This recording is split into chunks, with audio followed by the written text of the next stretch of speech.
बड़ा धीमा गाते हो भैया, खा पी के नहीं आए होगा हो।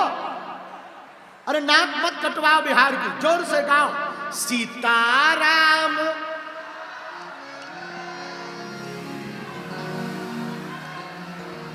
जो बहुत बहुत धीरे धीरे बोलेगा पड़ोसी बहुत बेकार मिलेगा। बाद में मत कहना, इसलिए जोर से गाओ सीताराम।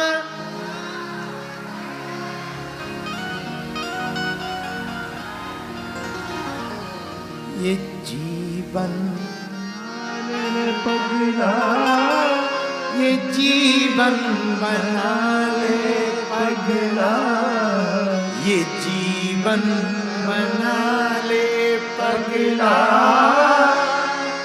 ये जीवन बना ले। भैया बार बार नहीं मौका मिलना है, बार बार जरूरी नहीं है तुम्हें मनुष्य तन मिले, बार बार जरूरी नहीं है तुम्हें भारत जैसा वतन मिले, बार बार जरूरी नहीं है सनातन मिले। इसलिए मेरे पागलों, आज की बात तुम नोट करो। हरि गुण गाकर ये जीवन बना ले पगला। अरे तुम तो पगले ही हो, जरा गाओ हरि गुण।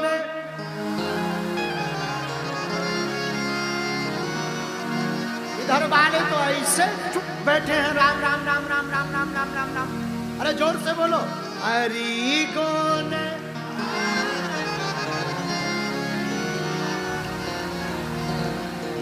ये जीवन पगला, ये जीवन। अच्छा जीवन हरि गुण गाने से होगा का? सुनिए। माहुर हो गई, माहुर हो गई, इसलिए दिखला आज माँ के ये जीवन बना ले पगला। कोई ठिकाना नहीं है, पता लगा अगले जन्म में भैंसिया बन जाओ तो फिर कथा सुनोगे का? भैंसिया बन के थोड़ी सुनता है कोई। अरे भैया जिंदगी का कोई ठिकाना नहीं, कल क्या हो जाए कोई ठिकाना।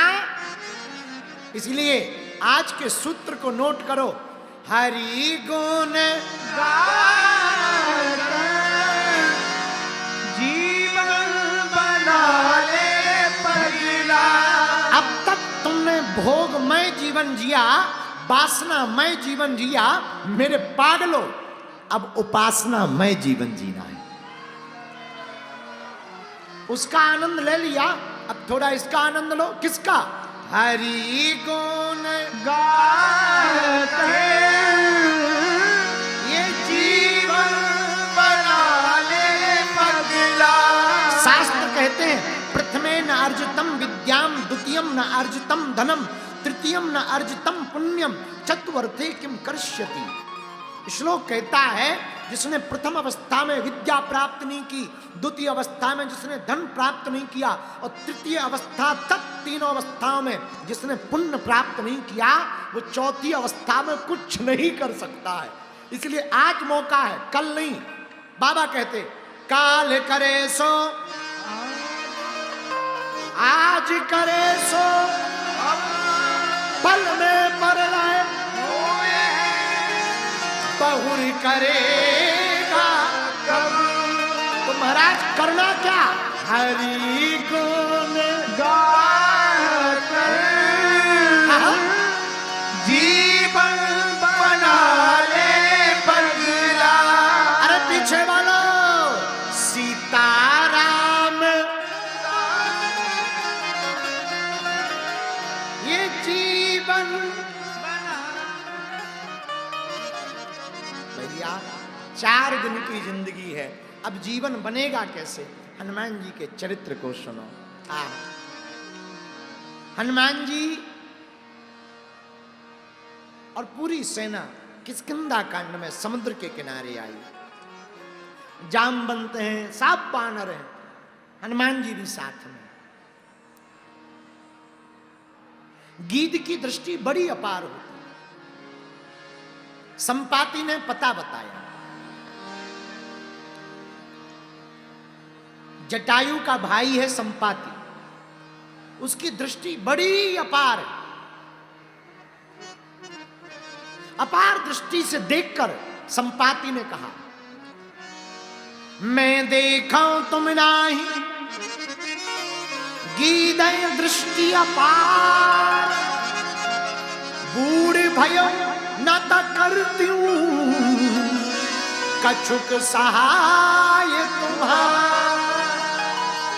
संपाति कहता मैं बूढ़ा हो गया, पर मैंने देखा क्या, यहां से समुद्र पार लंका है, लंका में अशोक वाटिका के नीचे जानकी जी बैठी। कोई चला जाए, हमने देख लिया, कन्फर्म कर ले सही है या गलत, ये कोई चेक कर ले। अब जाएगा कौन? तो संपाति ने कहा वही जा सकता जो ना गए सत जो जन सागर, करिए सो राम काज मति। जो इस विशाल काय समुद्र को पार करेगा वही राम जी के कार्य को कर पाएगा। अब पार कौन करे? सबने अपना अपना बल बताया। किसी ने कहा कौन जाएगा? अंगद जी बोले हम चले तो जाएंगे पर वापसी में हमारे इंजन फेल होने का डर है। अंगद जी कहते अंगद कहूं जामु में पारा, जिए संशय कछु फिरती बारा। हम जा तो सकते हैं पर वापस आने में डर है। किसी ने कहा जामवंत जी से, महाराज आप बूढ़े हैं, आप चले जाओ, आप वयोवृद्ध भी हैं, समझदार भी हैं, आप बढ़िया कम्युनिकेशन भी रखेंगे, संवाद की कौशलता भी है, धैर्य भी है, और एक अवस्था है तो ठहराव भी है, आप चले जाओ। तो जामवंत जी ने कहा बलि बांधत प्रभु बारयु, सो तनु बरन ना जाय, उभय घरी मह दीनी, सात प्रदक्षिण धार। बोले हम चले तो जाते पर हमारी भैया अवस्था बहुत हो गई, अब जाएगा कौन? तो किसी ने हनुमान जी से कहा जरा देखना कितना अद्भुत है ये हमारा किष्किंधा कांड और सुंदर कांड। किष्किंधा कांड का अंतिम चरण सुंदर कांड कितना प्यारा है। हनुमान जी से किसी ने कहा महाराज सब अपना अपना परिचय दे रहे, बल बता रहे, आप क्यों नहीं बता रहे हो कि आप जा पाओगे, आपके अंदर इतना बल है। हनुमान जी बोले सबका अपना अपना है, इधर कुछ अपना है ही नहीं। जिसके पास बल हो वो बताए, हमारे पास हमारा बल ही नहीं। बोले किसका बल है? बोले भैया हमारे अंदर जो राम जी बैठे हैं ना, ये बल हमारे राम जी का है। ये हनुमान जी की दृष्टि, कितनी अद्भुत दृष्टि हनुमान जी की। क्या हमारा बल नहीं है? कौन ऐसा बोल रहे हैं जिनके लिए बाबा कहते राम दूते तो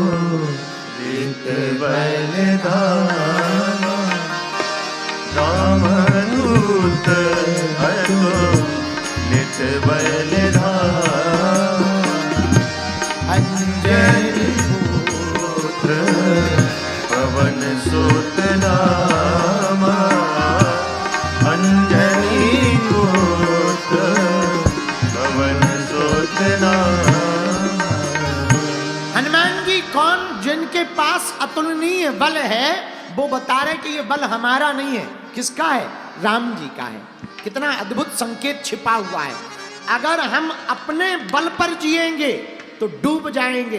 एक बात हम अक्सर बोलते हैं, वो तैरते तैरते डूब गए जिन्हें खुद पर गुमान था, और वो डूबते डूबते पार हो गए जिन पर तू मेहरबान था।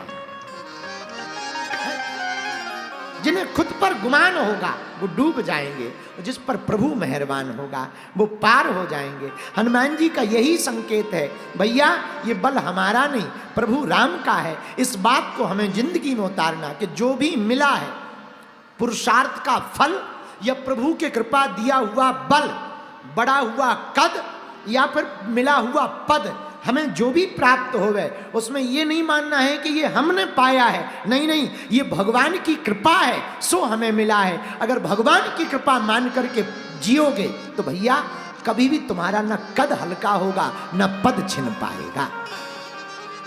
जैसे हनुमान जी का कद भी बड़ा और पद भी बड़ा, विनम्रता के कारण हनुमान जी चारों युगों में पूजनीय रहे। तो आप और हम भी पूज्य, हम आपकी भी चर्चा हो सकती है, पूजनीय ना भी बन सके पर प्रेरणादायक तो बन सकते हैं।